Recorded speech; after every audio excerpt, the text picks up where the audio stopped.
All right, good morning, everyone. Happy Sabbath to everyone. What a pleasure to be here. You know, at church, I've spoken here so many times. I've spoke about forgiveness, spoke about success, spoke about talent, spoke about values of time, to not sleep or to sleep, you know. And for today's sermon, I'm going to talk about moving on or starting over. Know when to start over. All right. So you know this sermon came to be when I was at the lake last weekend. I was at the lake with the pastor, Pastor Jorge. He stopped by because he's on his way to Winnipeg. And it was a good time. We went fishing. It was a good fellowship. We caught about 22 fishes. About 5 of them are mine, I hope. So, here I'm going to explain how I get that sermon. And I told you guys that it happened from last weekend. So me and Pastor went to Pelche and we were fishing. And every time I fish, it's good. Like I got the fish, but every time I mess up with my line. I mess up with my fishing line. And so what I had to do is I had to stop, reel it in, try to take the tangle on the fishing rod, and start over, right? Just untangle it and do it again. And I untangle it, and a few moments later, my line get messed up again. Always happened over and over and over again. I had to untangle the line and start over. So as usual, the pastor would teach me what to do. And he said, Chris, why don't you just cut the line and start over? Take the tangle, cut the line, and start over.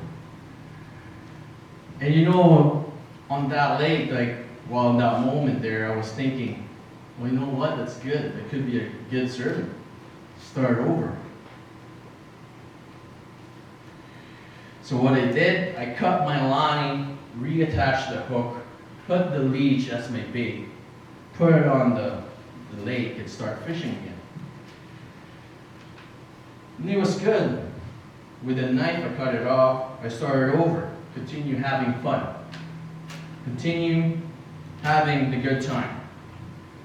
Until I broke the fishing rod. This time, it's not fixable anymore. So I had to spend the day waiting for him to catch all the fish. So what kind of fish did you catch?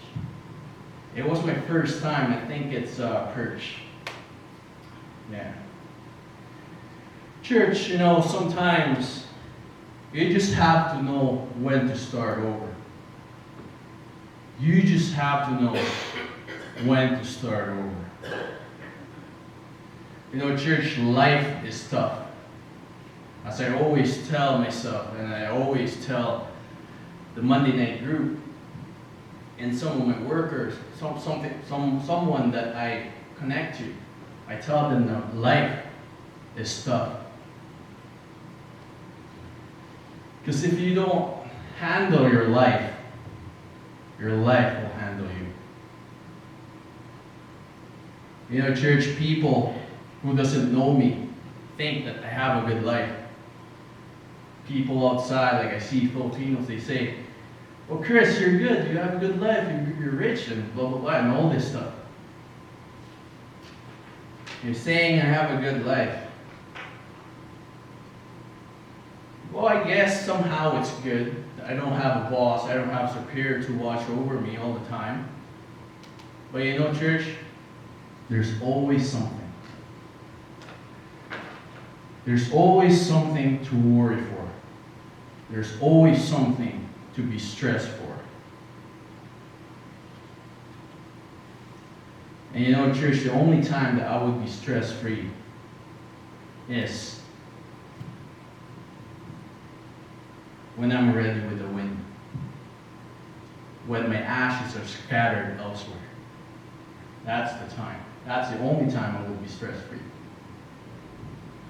Today, church, I have 3 points to talk about what God spoke to me about starting over. 3 points.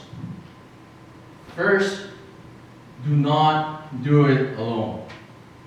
Do not do it alone. If you're planning on starting over, do not do it alone.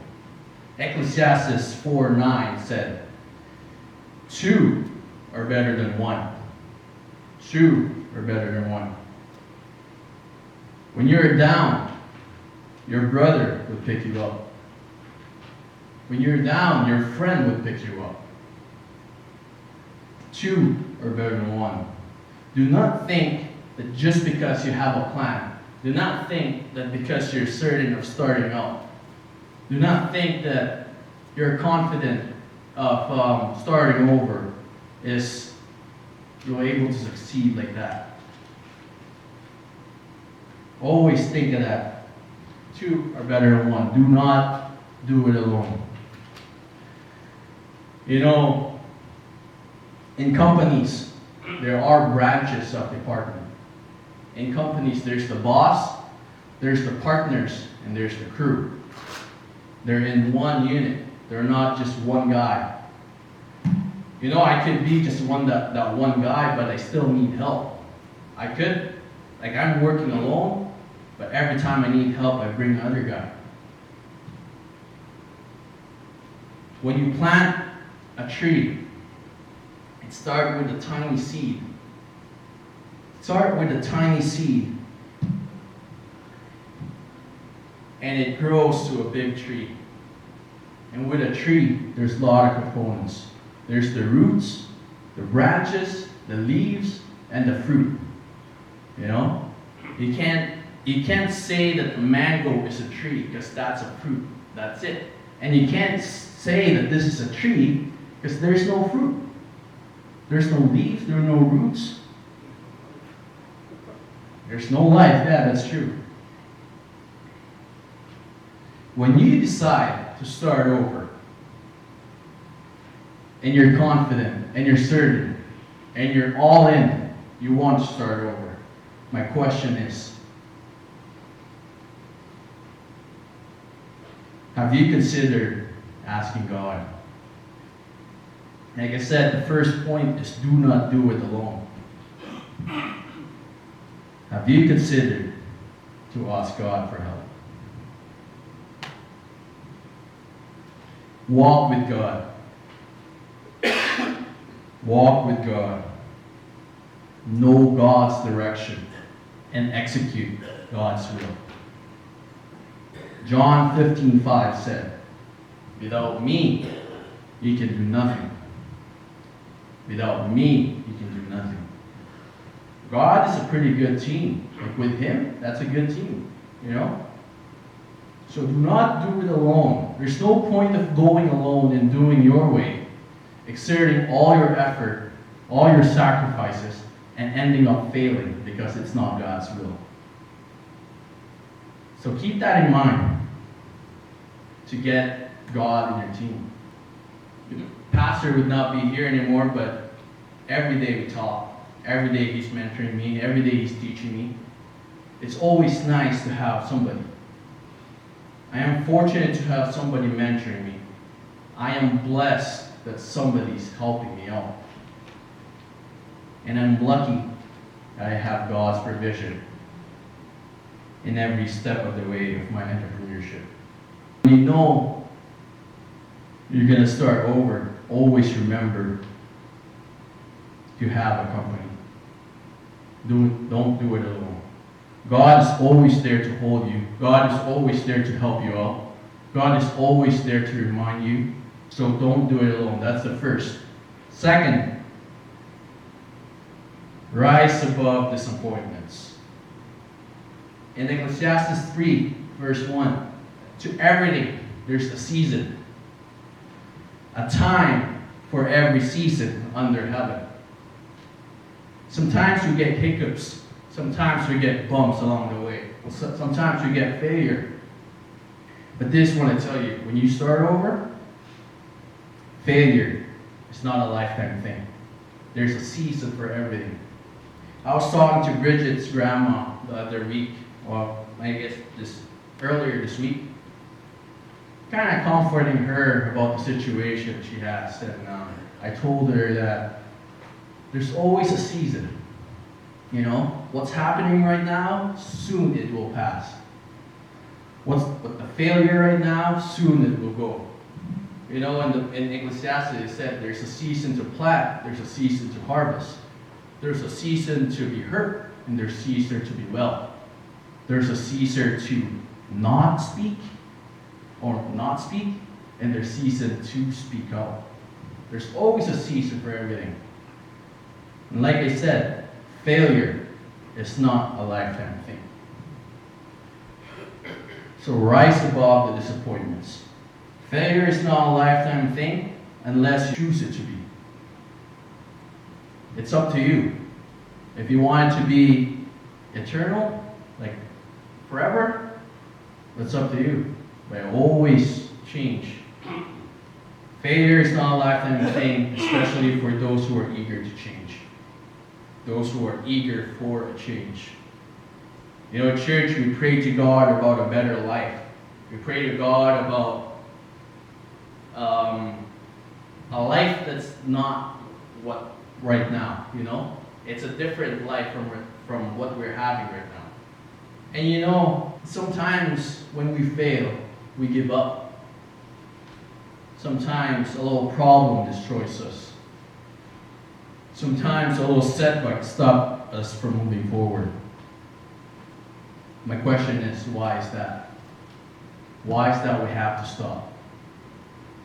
I think the answer is because we stay with the issues. I think the answer is we focus on the failures. I think the answer is we center our attention to the disappointments. We fail and we tell ourselves that there are no more solutions. We tell ourselves that there is no more option. We tell ourselves that there's no more door for new opportunities. There's always a way to get out. Rise above disappointments. There's always a way if you really want to start over. John 14:6 said, I am the way, the truth, and the life. You may think that there's no more way, but God is the way.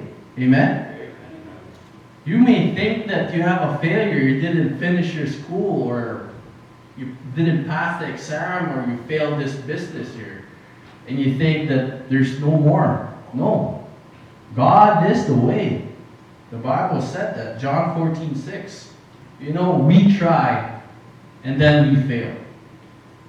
We look for another way. Look for another degree. Look for another stage, another level. Because if this level doesn't work, there's no point of staying here. Move up. Take a different stage. Take a different level. You know, when I'm working with my carpentry, sometimes there's a point that I need to take this something out, but I can't take it out. And for some people would think that there's no more. I can't touch that. If I can't do it, there's always a way. Use the different tools. You know, there's a way to get out. You know, church, when we fail because we limit ourselves to what we can. We put a cap on us. That's why we can't succeed, because we put a cap on us. When we fail, we say that, that's it, I'm gone, I'm done. There's always a way if you're thirsty enough for a change. You know, there's a story in the Bible where Jesus was in town. And there's this fellow that's sick. And they went to this one place, to the house, but the house is full of people. The front door, you can't go in the front door because there's a lot of people there. But they need God, they need Jesus to heal them, right? So what they did, they went to the roof. If the front door doesn't work, go to the window. Isn't that what you do when you leave your key inside the house? With their determination, they dug a hole in the roof and they lowered the body down. There will always be a way. There will always be a way.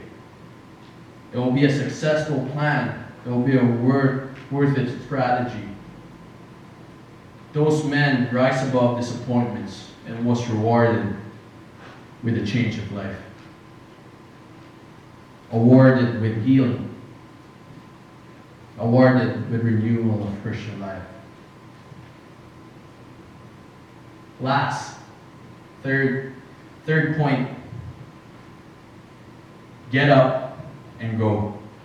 In John 5, we will see the story of Jesus healing somebody. Jesus saw this man who has been in a situation for so long. 38 years, the Bible recorded. And he asked him, do you want to get well? I think that's John 5, verse 5, I think. Anyway, so story about the guy that was in that situation for so long. He's in that situation for 38 years. And Jesus happened to be there and asked him, do you want to be well? Does God ask you that? I have another story here. A story about a guy who goes to the gym. And this certain man is always in the gym. He's always the first guy in the gym. And he's always the last guy in the gym to leave. We'll call him guy number 1. There's also another guy, guy number 2, who goes to the gym. He is big, masculine, you have the physique. And some guy asked this guy, just an ordinary guy, asked guy number 2, hey buddy, you know guy number 2 always here. He's always here, but I don't see him gaining muscles. I see him every day and it seems like nothing's changed. What's up with that guy? What's up with guy number 2? Guy number 1. Then guy number 2 said, oh, guy number 1, yeah, that guy. He just goes to the gym, he just want to be here. You know? He's here every day, but he doesn't really work out here. But all he do is walk around, try to bug people, talk to people, maybe check out some girls. In short, guy number 1 is a creep. He would lift some weight, but only for the parts which he wants to train. You know, when I used to go to gym, I really liked working with my arms. That guy got the favorites. He doesn't do the whole workout. He just wants to do what he wants to do. He was there for way too long, and nothing changed. So tell me, church, that scenario could happen in our church too, right? Could happen in our church too. Sorry if I'm a little forward, but we could be in this church for more than 38 years and be the same guy. And still wouldn't see the change. Are we the guy number 1? Who would just go around telling stories about this, about that. You know, back then, earlier. Are we that guy? Or the guy that complained about what we can do and what we can do? Or the guy that we always want to do what we want to do, but we don't do what we should do? The sick person Jesus met by the pool is in that condition for 38 years. Guy number 1 is in the gym for not sure how many years. This is just a story. Us, where are we at? Are we in a stage where it's been so many years and it seems like we're stuck? We can't move on? Are we in a stage where it's been so many years and we're still carrying baggages about certain situation? Are we still on the stage where for so long of preparation we are still holding the paper and haven't started to change our life? On that paper is what you put for brainstorming. On that paper, what you put for your goals. Are we on the stage where all we do is run our mouth and don't prove what we're proclaiming? How long are we stuck for? How long will we want to be in this situation? Where are we right now, church? What stage are we at? Man, rise up and go.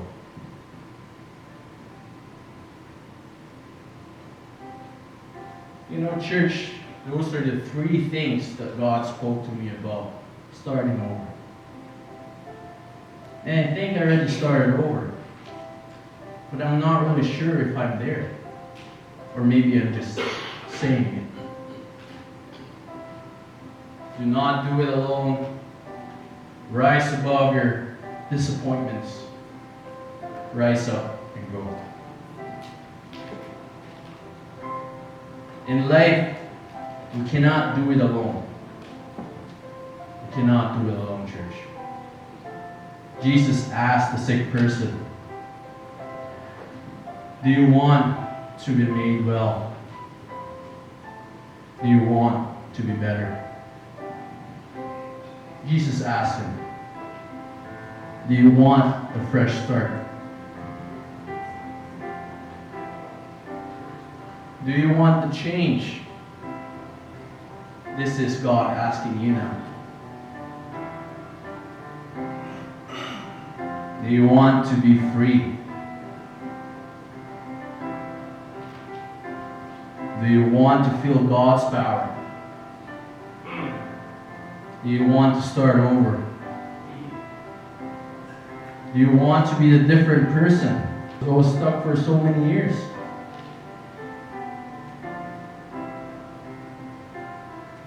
Church, do you want to feel the breakthrough in your life? Do you want to have a new spirit? Because God is asking us. Do we want it? Because it starts with us. This is the place. This is where it starts. It starts with a confirmation. Jesus said, take up your bed and walk. Take up your pallet and go. Jesus said, go. I'm not sure if Jesus reached a hand and helped that guy. But I know one thing. God wants us to keep going.